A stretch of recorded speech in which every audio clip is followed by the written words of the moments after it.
Welcome to Caregivers Haven podcast, a podcast dedicated to helping families who are caregivers of a loved one with a mental illness gain peace of mind. Even though this is a podcast focused on family caregivers of the mentally ill, much of the discussion can be helpful to any caregiver. Your host is Sandra, your caregiver nurse consultant who, as a family caregiver, shares her passion for helping others and her lived experiences as a caregiver to provide education, support, and resources to other families. Sandra is a registered nurse, and many of her guests are healthcare professionals. However, this is not a professional podcast, nor are we associated with any mental health counseling or medical doctor. Please seek help with the professional provider if needed.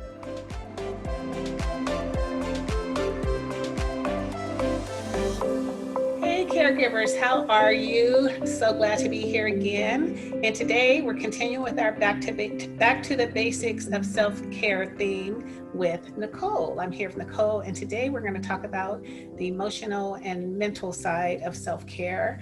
Hi, Nicole. I'm so happy you're here. Thank you for joining us. Oh, my pleasure.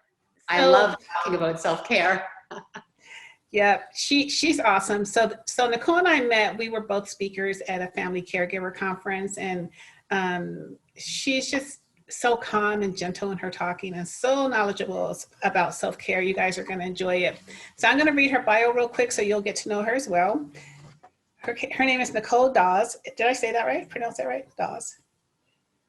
Nicole Dawes. She's a caregiver coach and a self-care advocate who chooses happiness despite her circumstances. She's also the proud mother of a neurotypical son and a daughter with a rare genetic disease and autism. Her mission is to change the story around caregiving and celebrate the journey. She honors the role of caregiver by helping them. She honors the role of caregivers, by helping them recognize their worth and their true gifts. As a self-care coach, experience is her teacher. Nicole's clients come to her because they feel stressed to the max. Me too. She provides them the tools and strategies needed to shift them from feeling stressed and overwhelmed to regaining control of their lives and feeling gratitude and joy in their lives. Welcome, Nicole. Thank you. Nice to be here. I'm happy you're here because all of us caregivers, we all need this. I did an episode with someone who's like really into exercise and healthcare, and I was just saying, like, I'm a caregiver too. So even though I'm helping other caregivers, it's a journey. It's a journey for all of us. We all need to practice self-care. And I wish I had really understood what self-care meant like years ago. I think it would have helped me. I get it now and I'm on that journey, but it's still a process. So in this Back to the Basics series, we're talking about back to the basics of taking care of ourselves. Like I said a few minutes ago, we started with nutrition, sleep, exercise, and now our mental and emotional state. So for the mental and emotional side of back to the basics of self-care, like, how do you describe that? Our mental and emotional, what does that mean? Back to the basics for our mental and emotional side of self-care. Question. So for me, I believe that the first step is acceptance.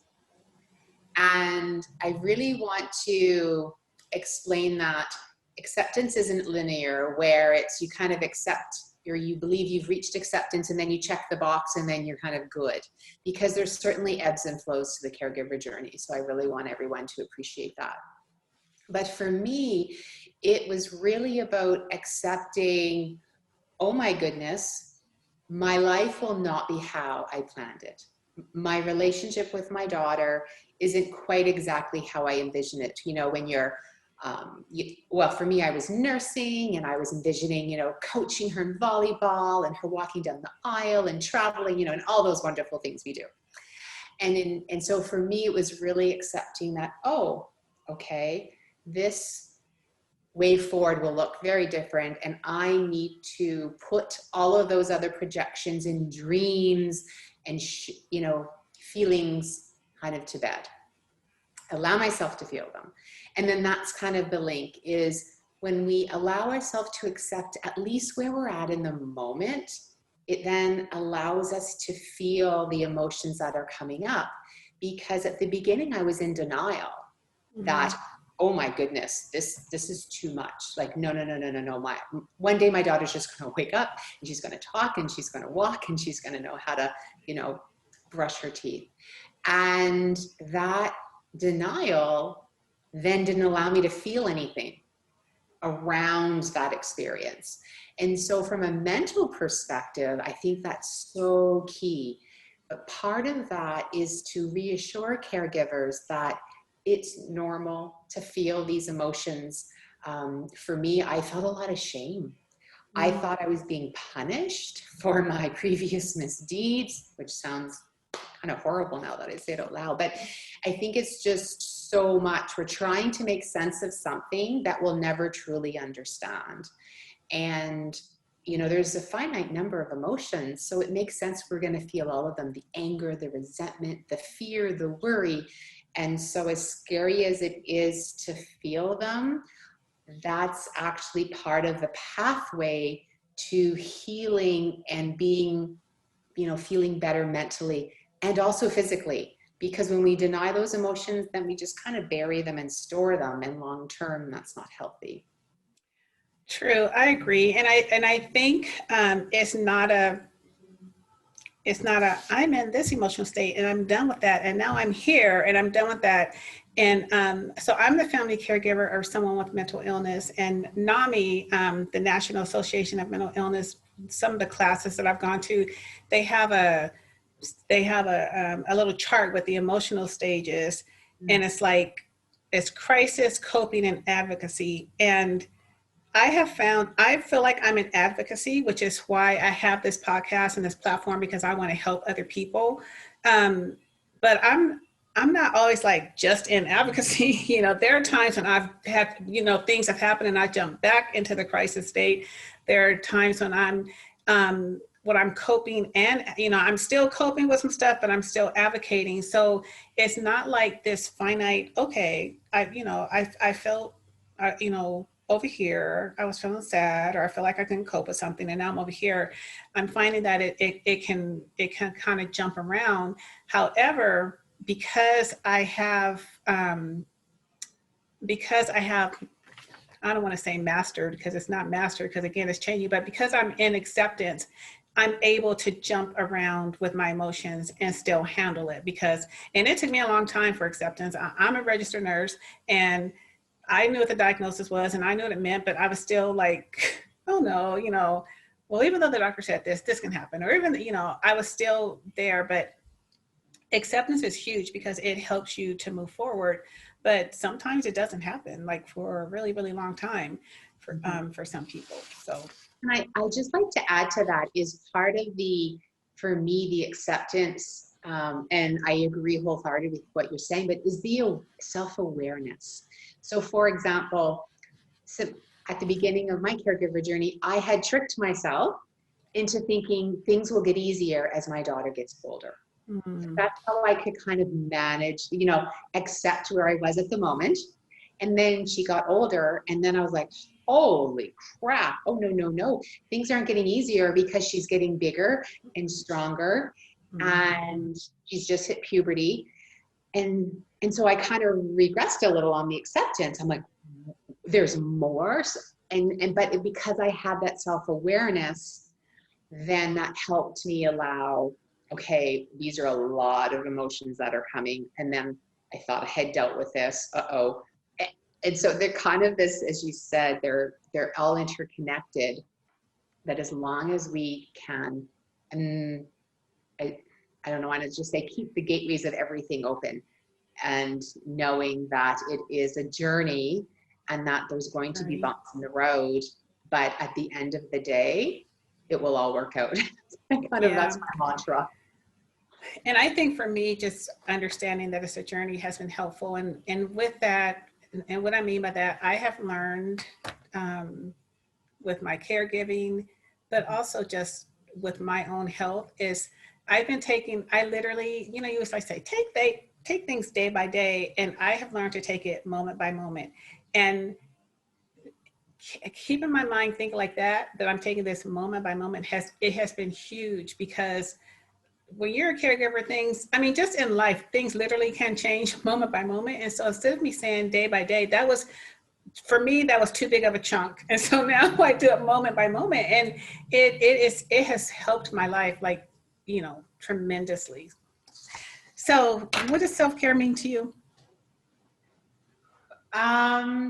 For me, self-care is anything that brings me joy. Mm. And so that has allowed me to really embrace my own self-care journey, because I've really stripped away all of those barriers I had put up and all of that stuff that society or the media try to project or tell me what self-care is. And I think it's being really grounded and no, I know what I need, and just ensuring I'm getting a little bit every day. So that's, it's twofold. It's things that bring me joy, but ensuring I at least access it daily. I call it my North Star. And so depending on what the day looks like, then I sometimes can do quite a few activities, and other days not as many. But there's got to be a few of them in there for me. That's awesome. I like that. Things that bring you joy. I really love that. And so how did you become so passionate about self-care, and why is it non-negotiable? I mean, you're like a self-care coach, like, and that's your niche. So what made you become so passionate about it? Yeah. You know, I think what we were talking about earlier, at the beginning of my journey, I was in denial and I was in shock, and it was a lot. So I was, as for every caregiver, you know, I was working full time. You know, in addition to my daughter, my son Jordan is 2.5 years older. So when Summer started her therapies at 18 months, means I had a very energetic 3.5-year-old little boy, just craving for attention, and he didn't quite understand what was going on, because his sister was just consuming so much of our energy and our time. And he was just hearing everything on the calendar. Like he would say, "Mom, can I go to the doctor's appointment too?" Because he just saw everything, you know, summer, doctor, neurologist, dermatologist, therapy, etc. And so I just went into survival mode. Like, okay, got to work. And I'm going to say a high stress job, but a job that had daily deadlines.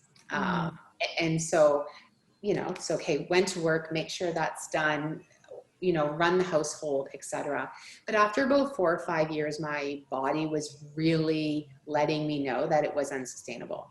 So I was breaking out in rashes, like where the dermatologist was saying, "I've never seen this, I have no idea." And then I ended up in emergency because I had a full-on attack at work, which was very unsettling because work was my safe space. Right? I could go to the bathroom by myself. I could eat lunch in peace. You know, I was Nicole at work. I wasn't Mom. And so being, you know, taken out on the trolley during, you know, midday to the ambulance. And then I get to the hospital and they're like, "You're fine. Everything's great." And I was like, okay, I get it. I was like, there are no doctors who specialize in supporting families of, you know, children with special needs. I was like, oh, I'm responsible.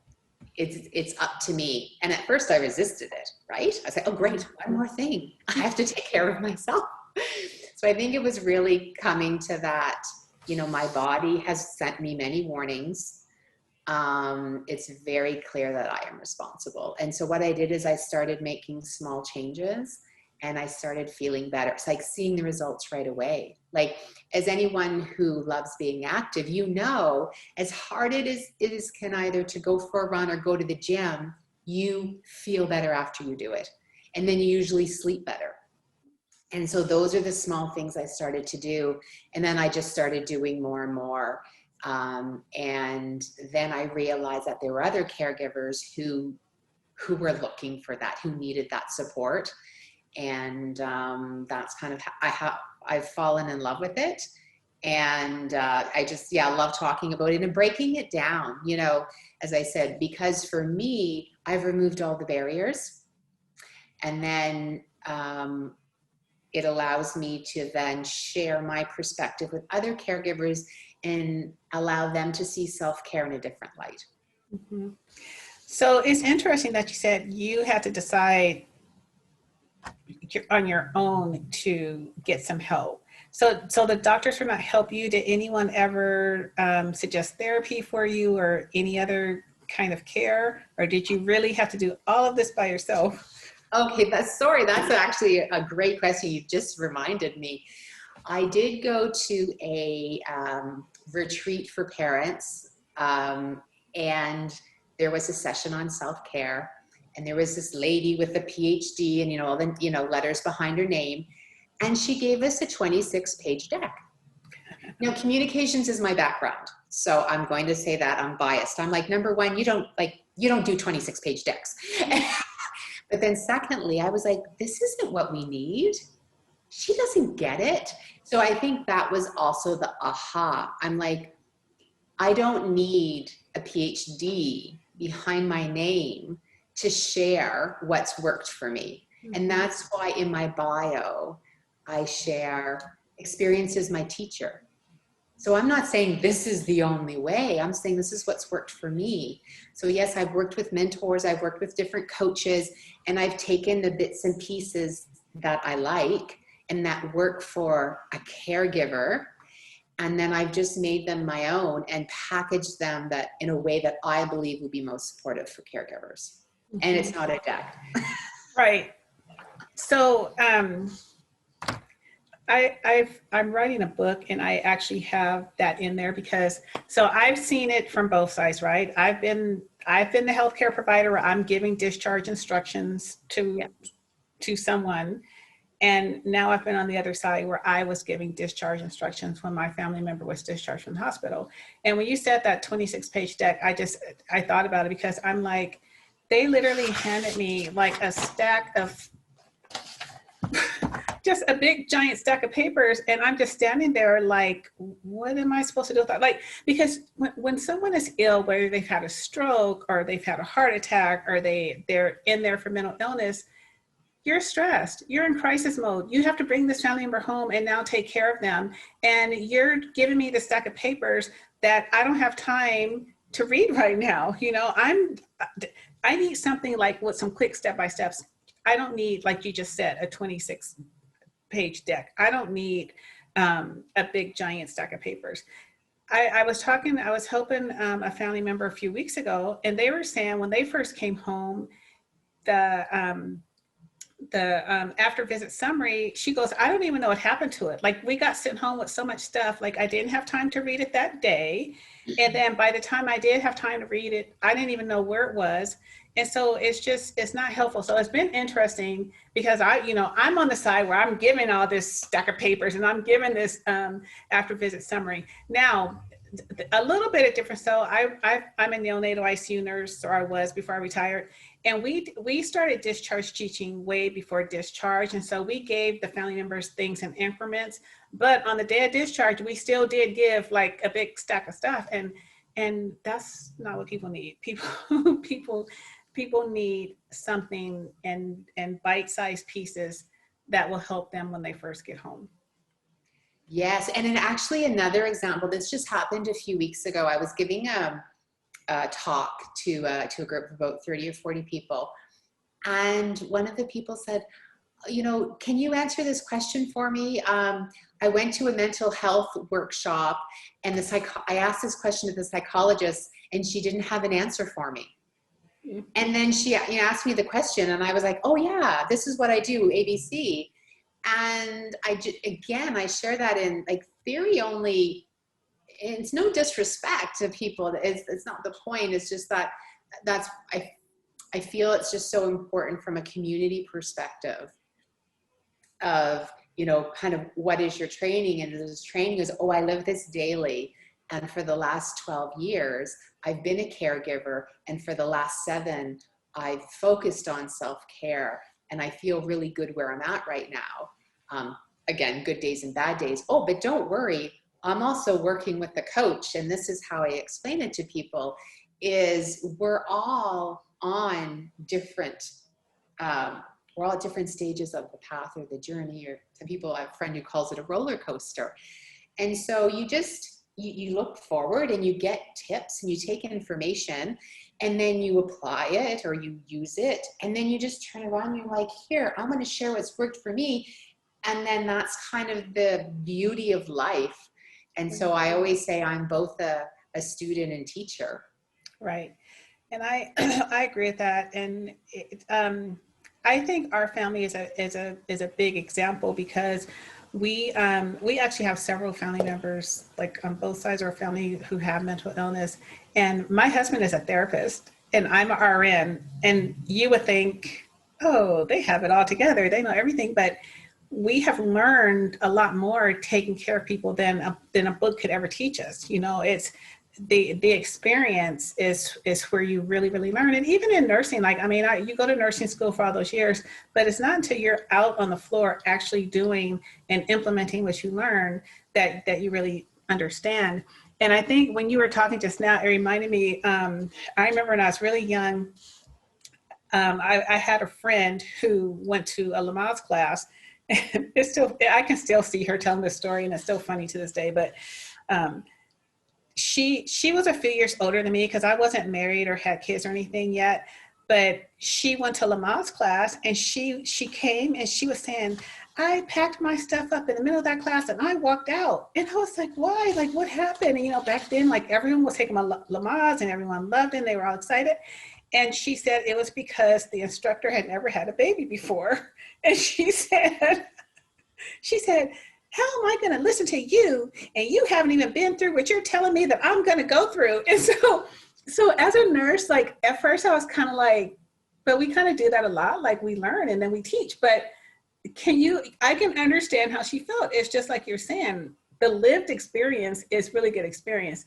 And even though that person could verbalize what she learned about having a baby and all the stages, and she had, you know, been a nurse a long time and saw like a lot of babies being born, she had not actually experienced it. And this lady, she was like, I can't take a class from that person.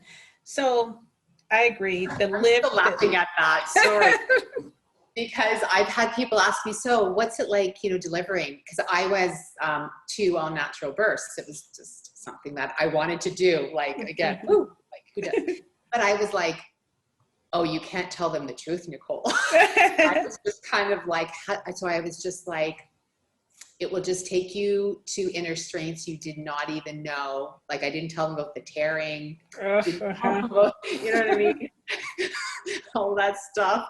But yeah, it's like, it's so true. Anyway, sorry. It's true. The lived experience is different. And so, and that's why I just have a passion for helping people, because I feel like now that I've seen it on both sides, I can really help people when if especially with, like, if they're dealing with someone with a new diagnosis and they're just not bringing them home, I really help them. It's kind of weird. I'm kind of niching down even more to that, of really helping people with that discharge process and just getting a plan in place, because it's very difficult. And a lot of times, unless you're at a facility that has a discharge planner who is not very busy, the discharge process can be very, very quick and not, I mean, it may be a lot of information, but it's just so quick, it's overwhelming to the families. And so I just try to help people through that, because it's just, yeah. I still think about that. I remember just standing there like, what am I supposed to do? Like, I need to know what to do. Like, this is new for me. Like, I don't have time to go through all of these papers. I'm taking this person home right now. So, and to that point as well, I think it's really important is that for the person, as you said, who's discharged or taking the person home, they don't know what they don't know. And I remember when I first, in my home province in Canada, they called a social worker who was assigned to me. And I know one day, I remember I was so mad. She called me out of the blue. And so, you know, I'm at work and I get this call and she's like, oh, I just wanted to check in. Do you have any questions? And I was like, number one, it wasn't scheduled. And, you know, I always say, like, at work, I'm like smart. And then anything related to my daughter, it's a different part of my brain. It's like right connected to my heart. and I just don't think straight. And I was like, no, I don't have any questions. She's like, okay, perfect. I'll touch base. I'll contact you again I was going through my list and I'll call back in a few months. And then like a couple hours later, started thinking. Got lots of questions. So mad. But I was so mad. And it was just, that why am I the one that needs to have the questions? Like, where's the value added? Right. I'm here to support you. I was wondering, you know what I mean? But so I just think it's wonderful with both of the experience you're bringing to this, of both supporting someone with mental health, but also your RN, that you'll be able to assist people because you'll be able to give them the answers that they don't even know they have the questions to, or right. You know what I mean? Yes. Yeah. So we have social workers here in the U.S. too who are involved in the discharge process. So same type of thing happens. Well, I think it's sorry to cut you off, but I think it's because they're busy. I mean, and that's no excuse, but when you first graduate from whatever nursing school or become a social worker, you have all these aspirations to really help people and sit down and talk to them, help them. But reality is, especially if you work at a big facility, reality is you don't always have time to do it that way. And I mean, it's really, really sad, but that's reality sometimes. Why do you believe self-care is so challenging for caregivers? Self-care is so challenging. Like, why do I wait till 4:00 to feed myself sometimes? Yes. The $1 million question. I think there's a couple of reasons. I think number one is for the majority of people, and I can only speak for myself, so I'm a woman, so I'm just going to say, thinking generally, as women, we're kind of raised to believe, okay, you take care of your husband, you take care of the kids, you take care of the family, right? Like, you're the backbone. And no one ever teaches or models, actually you're first. And for those who may be more religious, I know that there's different orders of who goes first in that. But I just think, just generally speaking, being raised, nobody said, Nicole, it's really important that you always focus on your needs first. You know what I mean? And when you enter into a partnership, you're, all of those things. And so then you have a child with special needs, or then you're caring for someone who needs support. You think, oh my goodness, they depend on me. And then there's that guilt. So at the beginning of my journey, I used to go to the gym at 9:00 at night because I told myself, well, I've been at work all day. I can't, and my kids need to see me. I can't go to the gym while they're awake. There's guilt and manipulation, etc. Mm-hmm. And so that's how I was able to balance that guilt at the beginning. And just thankfully, it worked with my, I could come home from the gym and go to sleep. And I know not everyone that's the case. But I think the other part of that is it requires having challenging conversations or setting boundaries. And it's, even God love my mom.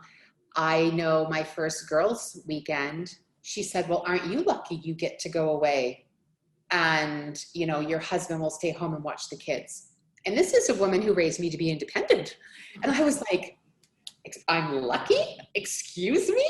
And I just thought, wow, there's all these subliminal, all this messaging we get. And I know she wasn't trying to make me feel bad, but I found it was so fascinating. She didn't say, I'm so happy that you're getting to take time away. You're going to be able to focus. I know how challenging it is. So I don't know, it's all of these things, but I believe that, and media doesn't help in the sense of,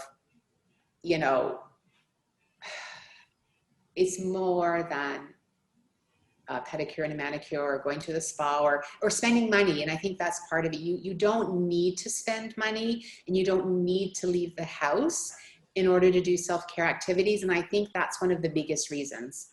People believe, well, I don't have all that extra time. I need to take an hour out of my day, versus I just need, it could be going in the bathroom and just closing the door for 15 minutes, having some time to myself. I'm going to do some deep breathing, or I'm going to do a meditation, or I'm just going to look in the mirror and talk really nice to myself instead of saying I'm such a horrible mom.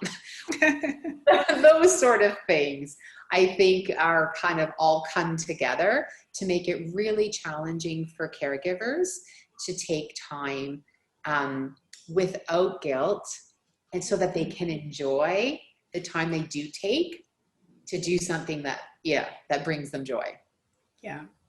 So that's one of the reasons why I'm doing this back to the basics theme, is that there are some basics that we need to take care of before we go do. Now, I love a massage. I love getting my nails done. I love all of those things, but there are some basic needs that we need to take care of first before we get to that point.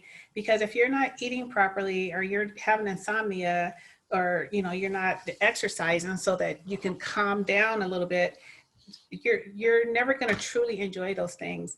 And so that's my whole point of this. And we're going to talk about doing the fun stuff, but I just want everyone to look at these basics first. And it's huge what you just said, that it doesn't have to cost money. You don't have to leave the house. There are things you can do that will really help your self-care, that you can do right at home. So thank you for giving those examples. And I think when you talked about women, yes, we as women, we're expected to be the ultimate caregiver. I mean, and I don't think that there's anything wrong with that, because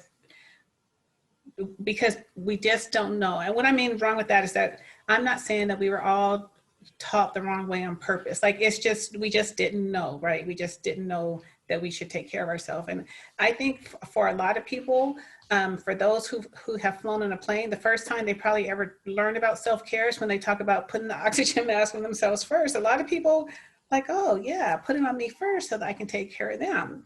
A lot of people hadn't thought of it that way. I know I hadn't thought of it that way until I heard that. And I think that a lot of people just didn't get it, didn't understand.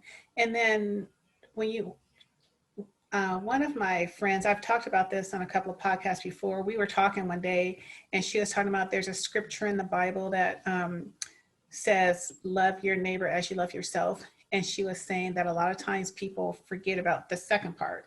We're all into loving our neighbor and giving to other people and helping other people, but it says to love yourself first and then do those things. But we got it backwards. And so I told her, as we were having this conversation, I said, and along with that, in the Christian world, we are also taught to be humble and to have humility, and a lot of times the way that we are taught that, it's kind of like putting yourself second and putting everybody else first in that sense also. And so, yeah, we just have to learn things a little bit differently. And I think as we learn about self-care and we learn about self-love, really loving ourselves first and taking care of ourselves so that we can take care of everyone else, I'm hoping that it will decrease a lot of anxiety in a lot of people, because we are all doing way too much, and then we have anxiety and we have all these things, and maybe it will help calm things down a little bit if people really understood what self-care is and then started practicing it. That's my hope. Because we're all doing a lot and forgetting about ourselves. And I think that kind of goes back to my mission around when I say I want to change the conversation around caregiving. It's the harmony of recognizing that it is challenging. Not like we signed up for this, right? But we would never not do it, right? We love the people we're taking care of with all of our heart. But we still get to choose, right? We're allowed to have a meaningful life and still be a caregiver and still be an awesome caregiver. And I think it's having these discussions around the back to basics so people understand and appreciate that we can control it all, and that, there's going to be, every day is going to be a little different. But if we have the tools to know that we can show up And as I say, as our best self. So again, as some days my best self is awesome. And then other days you're kind of like, I did give my best. I may not be proud of it, but I think, and that's the other part, is just some humor. I really believe that, the last couple of years I've been able to not take life so seriously. Right. And I know for some caregivers that can feel very like, what do you mean? There are children who require medical attention, or, there's feeding tubes and aging parents. And it's so true, but we can't control how our loved ones are in the present moment. We can only control how we care for them and how we love them and how we show up. And so I've just learned to laugh at myself a little more. And that's allowed me to find more joy in my day. And I just challenge people to try it. Yeah. And it's a journey. It is a journey. And as we go along, there are lots of lessons. One of my biggest lessons actually came last year, actually from a friend who lives in Toronto, actually near you. My son, so I think I told you that our whole family had COVID last year. And yeah, our whole family had COVID. My husband and my son were both hospitalized. I was here sick, home alone, and then they were in the hospital. And it was bad. That's a long story. My husband, they're good now, but my husband was in there for like 21 days, almost didn't make it. It was bad. But one of the things I kept saying is that, my husband's in ICU, and normally if someone's in ICU, I'm there with them, right at the bedside, making sure everything's done okay. And now he's in ICU and I can't even be there. They were not letting people into the hospital at that point because of COVID. And it had just started. It was like in March when everything got started. And so I was telling my friend this, and he said, Sandra, God's in control. He's got this. And I was like, I know, but it's ICU, and I know ICU. And he goes, Sandra, even when you're there, God is in control. And it kind of like hit me hard because, so I didn't realize, like, I'm in every situation, I'm always trying to control stuff. And I didn't look at it as control. I just looked at it as I love my husband. I care for my husband. I just want to make sure everything's okay. But it taught me a huge lesson by not being able to be in that hospital, because I would have been there, sleeping there. I would have been there 24/7 if I could have. And by me not being able to be there, that was a huge lesson learned for me, that it's not up to me to worry about every single thing all the time. It allowed a huge release in me, in my self-care duties to the person who I take care of. It relieved me, that lesson. Like, even though it was not a lesson I wanted to learn in that way, like I didn't want my husband to be in there with COVID, but it helped me in so many areas of my life. It helped me as a caregiver. It helped me to see that there are some things I have to let go, and that is okay. It's okay to let them go. Like I realized that God is in control. I cannot be everywhere all the time. And so it helped me. It helped me a lot. It was a huge lesson learned, that because as a caregiver, that's what I try to do. I'm like, try to be every day and make sure everything's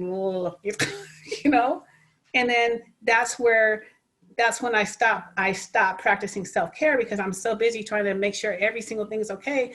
When I step back and think about myself first, I realize there are some things that I don't have to care. I don't have to be worried about every single second. There are some things that I can delegate to someone else. There are some things that weren't as important as I thought they were. Okay, they got their lunch 2 hours late. Like, there are some things that I just could not let go of. Just, I guess, maybe trying to be perfect.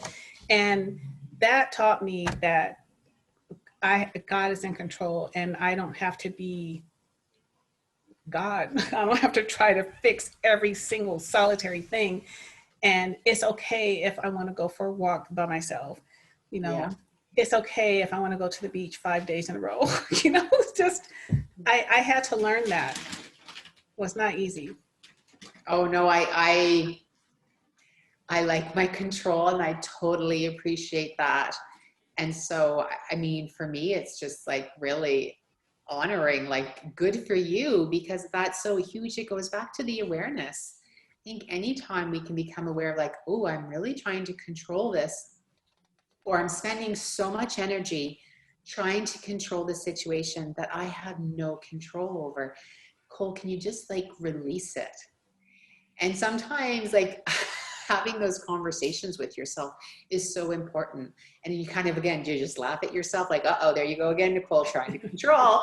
And then, you know what I mean? If you can make light of it, that's, I think, how you can make small steps along the journey a little more enjoyable. Good. So what are 3 self-care tips that you can give caregivers to do from home? Yeah. So my first one is breathing. And I know like people are like, oh, thanks, Nicole, I'm already doing that. But like, no, it's intentional. And so it's called box breathing. And so the beauty about this is caregivers can make it their own. So box breathing just means that you breathe in for 4 seconds, and you hold your breath for 4 seconds, and then you breathe out. So you can do it as many times as you want, right? So if you find yourself like really, really upset and you've locked yourself in your bathroom, you may want to do it for 10 counts. But again, if you already do some sort of conscious breathing or intentional breathing, you could like do the box breathing for 7 seconds. So where you breathe in for 7 and then you hold for 7 and breathe out. So that's the flexibility of it. If you need to go for 20 minutes, go for 20 minutes. If you only have 5 minutes, go for 5. So make it your own. The other one is hugging. So I'm a tactile person and I love touch. And research is coming out like how important hugging is, like what it actually does for our body, where it it reduces the blood pressure, it slows your heart rate. And so if we're caregivers, that means that we do have someone whom we can hug. And hugging has been key part of connection with my daughter. So even when and you can actually join the first 2. So when my daughter is quite upset and I say she goes to the point of no return, I don't want to say grab her, but I'll take her in my arms and I'll hug her. And even if she resists a little, and then I start doing the deep breathing and I'll prompt her. I'm like, I'm going to breathe. And so I breathe in, and after about like 1 or 2 breaths, I can feel her body relax. And then eventually she'll join me. And this is a huge reset for both of us, because when we come out of that embrace, we're both in a better place. So there's that. And if you have animals, I mean, there's like hugging. I mean, dogs, cats, I think it's the same effect, right? Like having a cat and hearing them purr for me is just like hugging my daughter. And then the other one is meditation. So this, nowadays there's so many free apps where people can access it. Again, you can choose how long, 5, 10, 15, 30. You can do it anytime during the day. You can do it from anywhere. And so those are kind of my top 3 where you don't need to leave your house and they don't cost anything. And they don't cost anything, yeah. And actually, I shared these once pre-COVID, right before Christmas, as tips for parents. So I'm like, if you're traveling, like it's literally the 3 tips you can take everywhere you go. Sometimes if you need a reset, and if you have a child where schedule changing can sometimes make them a little more agitated, these are 3 things you can do. For example, if you're at your in-laws or if you're camping, etc. So yeah, that's why they're my favorite. I like that. A lot of people, they underestimate the power of breathing. It's funny because my grandmother Nana, when we were little, and she would get upset, she would always start counting to 10. And sometimes she would always count out loud. But now that I think back on it, I'm like, so now we have all these studies about breathing and resetting and all that. But I'm like, that's what she was doing back then.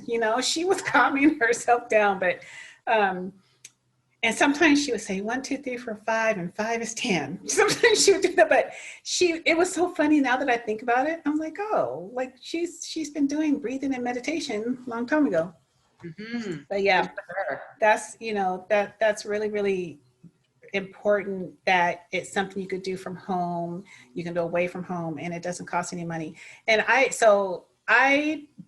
do that, and I tell people at times, like, for real, just go somewhere for 5 minutes and just, deep breathe, or even just for a couple minutes. It really, really does help. And I will say, it may take some time for you to get used to it. It may take you a while. It may take a while for it to calm you down, for you to really, really feel it. But if you just start practicing that, it's really helpful. And 5-minute breaks. When I was, working in the ICU, it would just get so crazy busy, but just like removing yourself from the area and just going somewhere and being quiet for 5 minutes was huge. And we even, when I worked night shift, we talked about 5-minute power naps. Is, we could literally go to sleep for like 5 minutes, just get out of that room and just sleep for 5 minutes. And it like rejuvenates you. It doesn't seem like it would, but it does. So meditation and breathing for 5 minutes.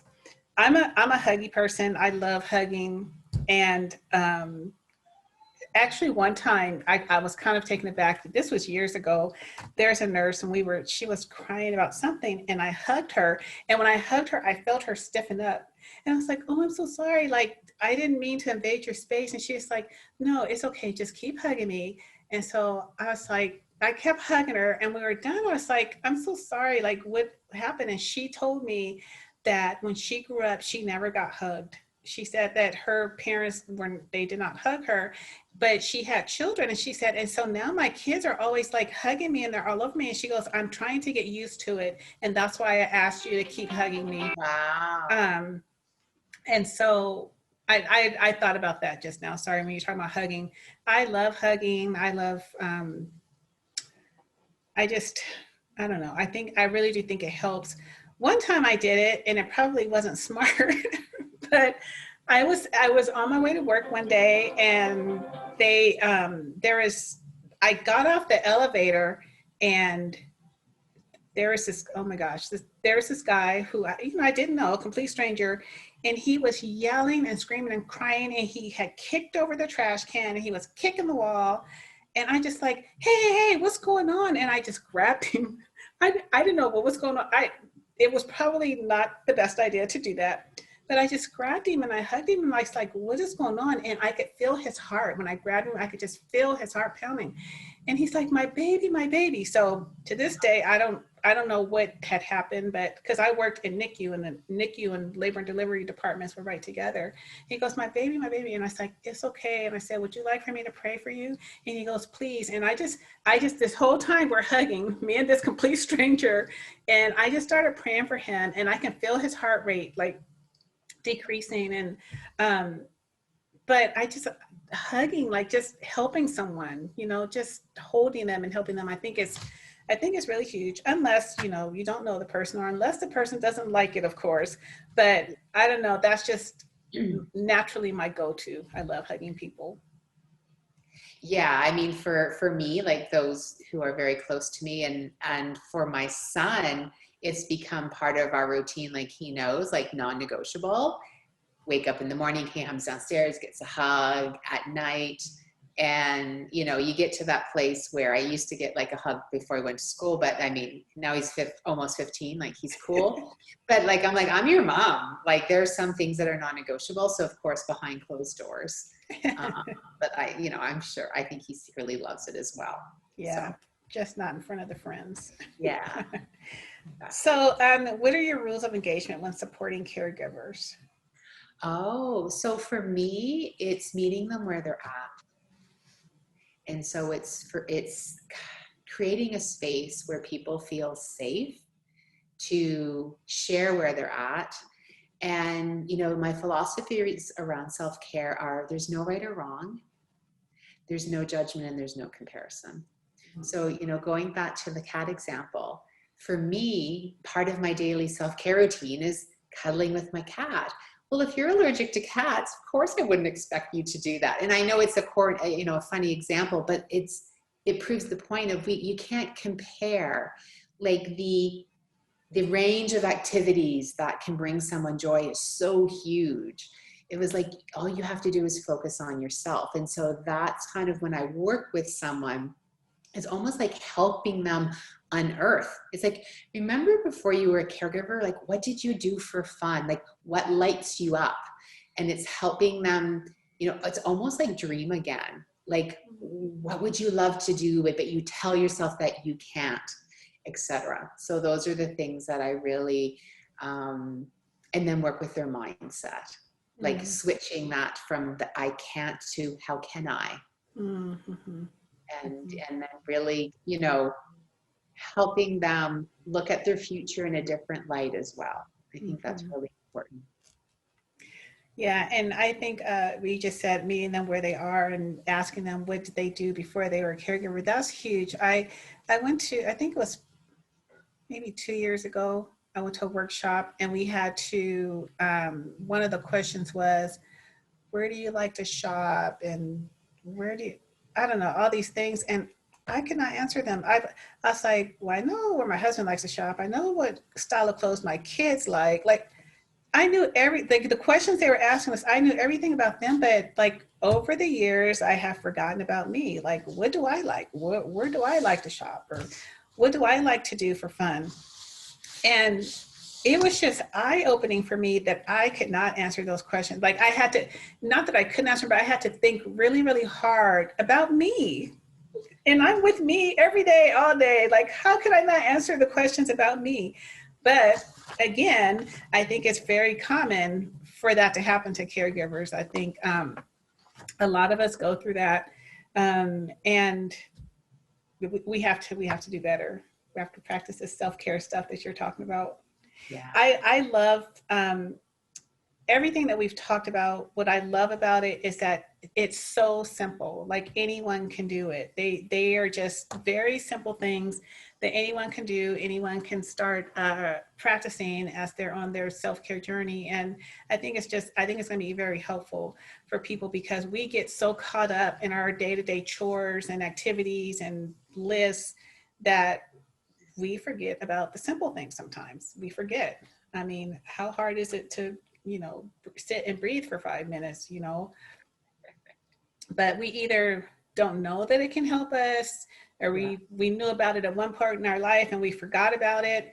So I think it's huge as you're bringing all of this up and giving all these tips to everyone. So do you have any final comments for our caregivers, and or do you have any anything that you'd like to share about your business with the caregivers? Well, I think it'd be, you know, if people are listening to this and, you know, what I'm saying resonates, or, you know, they like my style, because I always say, like, there's just one version of Nicole, and how I, you know, speak when I'm, you know, doing podcasts is exactly how I coach. And so if it's something that you're kind of, oh, I would love to learn more, or just follow part of my journey, my website, NicoleDawes.com, you can sign up for my weekly blog. And I have a online course. So it's a 8-module self-care foundation course. And then I do one-on-one coaching with caregivers. It's a 4-month journey to help them really look at moving them from acceptance into awareness and then into alignment. So yeah, people can reach out, as I said, Instagram, LinkedIn, everything is Nicole Dawes. So easy to find. Awesome. Thank you so much. And I really appreciate you coming on Caregivers Haven podcast. I'm so happy that you agreed to be on the show, and hopefully you'll come back. I mean, you have a wealth of information, and I hope you'll come back and join us at some point, especially like during maybe Autism Awareness Month or something like that, so you can help some of the moms out there with their self-care needs as they care for their children. So I think that would be awesome. Yeah, no, I would love to. Thank you. All right. Thank you very much. Thank you, caregivers, for listening. I hope you enjoyed today.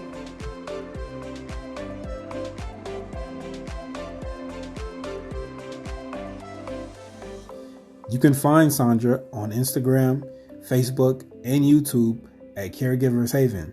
If you enjoy listening to Caregivers Haven podcast, please share, subscribe, follow, and favorite.